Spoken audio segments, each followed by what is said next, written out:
мінекей кезекті Ринаттың кухнядағы сәті. Рекең бәрін қойып мына поварлықпен айналысып жатыр екен. Ал жәшік болса біздің жәшік енді тасудан мойыш.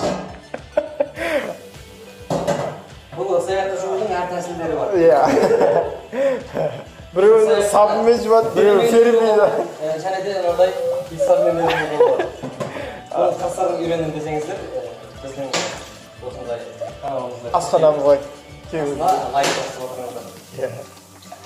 Міндетті түрде талқыласамыз.